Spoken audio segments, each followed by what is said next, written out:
Welcome back, folks, and this is just a very quick update on the Alibaba model.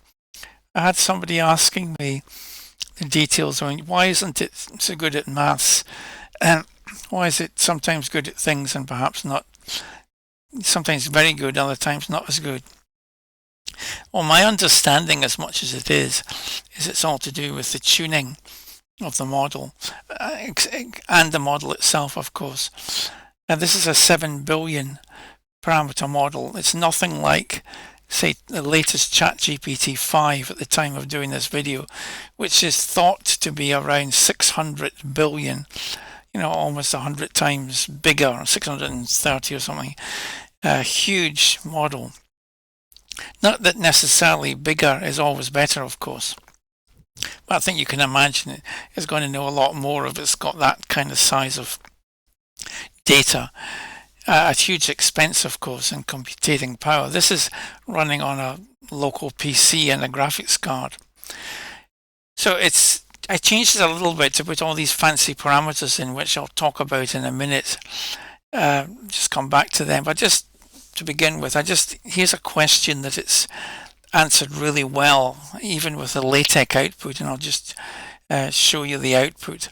So I asked it to compare Newton with Einstein's law of gravity, and it gave me this answer. And I've got it to speak math as well, naturally, which is a thing I put in. It's not perfect, but it should be able to speak the gravity equation, for example, so that you can understand it. Here it goes. I'll just wind it back. To compare Newton's law of universal gravitational force with Einstein's law of general relativity, let's look at how they describe the phenomenon of gravity. Newton's law of universal gravity. Newton's law of gravitation states that every point mass attracts every other point mass in the universe with a force that is directly proportional to their masses and inversely proportional to the square of the distance between them. Mathematically, this can be written as F equals frac g m sub 1 m sub 2 r squared, where F is force, m sub 1, m sub 2 are the masses of the particles attracting each other, r is distance between the particles, g is Newton's gravitational constant. This law is based on the idea that gravity is an attractive force that acts through space without the need for a medium. It assumes that the force of gravity between two objects decreases rapidly as the distance between them increases. Einstein's general theory of gravity, general relativity. Einstein's general theory introduces a fundamentally different perspective on gravity. Rather than treating gravity as a force between masses, he described it as a geometric property of space-time itself. According to general relativity, massive objects cause space-time to curve, and this curvature causes what we perceive as gravitational force. The core equation of general relativity is the Einstein field equation, which relates the geometry of space-time to the distribution of matter and energy within it. R sub nu lambda, R over 2g sub nu lambda equals 8 pi g over c to the power of 4t sub nu lambda, where R sub nu lambda represents the... I don't think the speaking the equations was that great, to be honest, but the explanation's correct as far as I know. I'm not an expert on general relativity, but that looks familiar, that tensor equation, general relativity. And there are all these things in any large language model. There are always these controls, but you never see them as a user.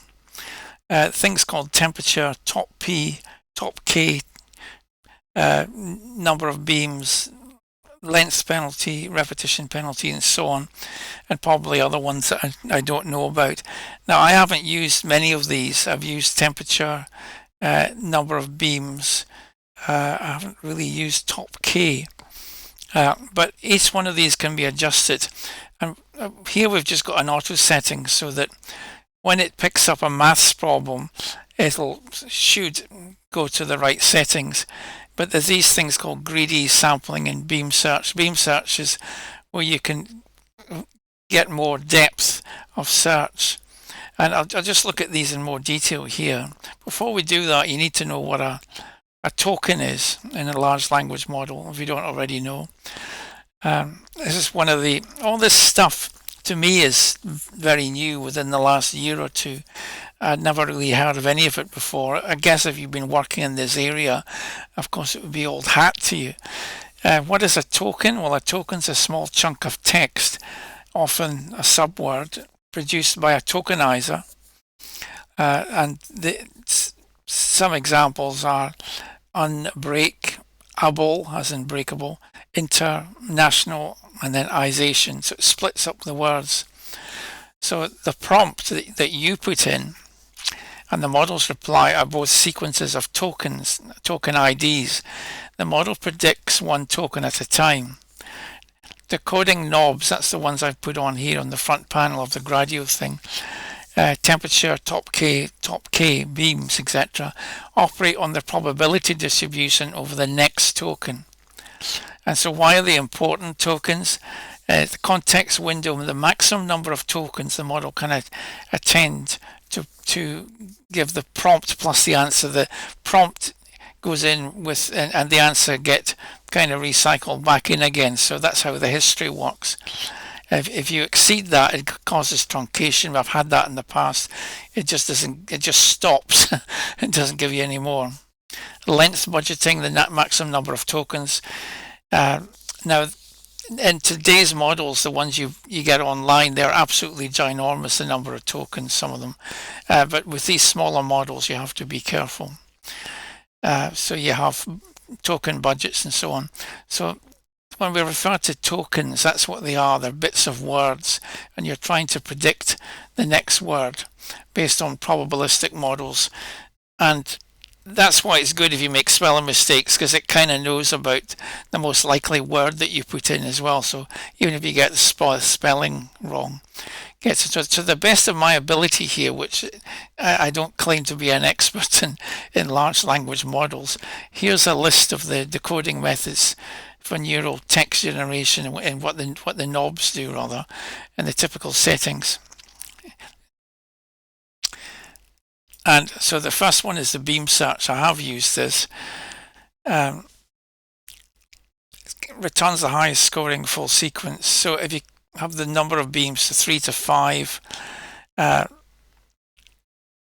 length, then you have a length penalty of 0.6 to 1.2. It controls the verbosity. The number of beams, in my experience, means that you get a more detailed answer and more in depth, but it takes much longer. So if you want consistent on-task outputs, translation, headlines, short summaries, programmatic text, pitfalls can be bland, repetitive, may over prefer frequent n-grams, whatever that is. Next thing is the temperature. I've used that. If you lower the temperature, then it's more logical. So typically, between a temperature between 0 to 0.2, you get more factual maths and things. So you use a lower temperature, you can get better maths out of it. And if you go higher, you get more creativity. It's quite interesting, this, isn't it, from the point of view of the human brain? You know, if we're good at one thing, does that mean we might be bad at the other? You know, if we're very good at maths, could it mean that we're not so good at Shakespeare because it's different temperature setting on the human brain? So when you want to dial diversity, creativity up or down. So, but the pitfalls is a high temperature, that's if you're too creative, can cause contradictions. Or formatting breakage in the maths codes. So it can mess up your maths if you're too creative. So perhaps if you're composing music or something, you might not be as good at doing hard mathematics. Those are really the ones I know about. The other ones, top K sampling, I've not really used much. Keep the K most probable tokens. So I haven't really used that. Top P sampling, again, haven't used that. You guys can look that up. Typical sampling prefers tokens whose information content is typical under the model. So typically, you keep temperatures between 0.6 to 0.9 when you want fluent outputs that avoid both dull high probability loops and off-topic tails. I have seen it rambling off, talking about things it shouldn't be talking about. There's a length penalty for the beam search. Too high and you get too much rambling. And there's other details as well. There's a repetition penalty. That's important because I have seen again it repeating things with lengthy answers, which it doesn't really matter, I suppose, but it's not a good answer when it keeps repeating itself. So typically this is what you would use. Where do I get the full page here? So for maths, you use greedy on the settings. I'll show you where that is. And beams like 1 to 3. The bigger you make that, the longer it'll take. Temperature between 0 to 0.2. No repeats, n-gram size 5 to 6, and repetition penalty 1.05 to 1.1. Summarizing things, beam 3 to 5. Lengthy penalty, early stopping. Factual stuff, concise, greedy or low. That's not quite so low temperatures as the maths, but lower temperature. Exposition, that's a long form. You put out your top P up to 0.9, a temperature between 0.5 and 0.8, higher than maths. And for creative writing and brainstorming, top K of between 40 and 100, top P between 0.9 and 0.95, temperature between 0.8 and 1, and a light repetition penalty. So there you go, guys. It might seem a bit gobbledygook to you, but it's something that if you're setting up your own large language model or small language model, you need to kind of come to terms with at least some of these things to know how to set it up and tune it. The other thing is there's a thing called just like you put a prompt in when you're using ChatGPT, there's a system prompt that you set up, which is very simple really. And you can make that anything you like. So you can tell it to pretend to be anything. You could pretend for it to be in a fantasy land or something, where it's some kind of magical creature or something, and talk in a particular language, and it'll do that from then on to every user, which could be fun, I suppose. And maybe look at that at some point in the future. I've done similar things, but you've got to be careful. I mean, I set the prompt up for this a previous model you'll see, which made it and control the lights. It was a light control computer basically in my bedroom here. But if you make the prompt too heavy so that it thinks it's a light control computer, it's a bit like the Red Dwarf episode with the toaster, where its sole purpose in life is to just serve you toast. And so anything you talk to it about will be about bread and muffins and whatever.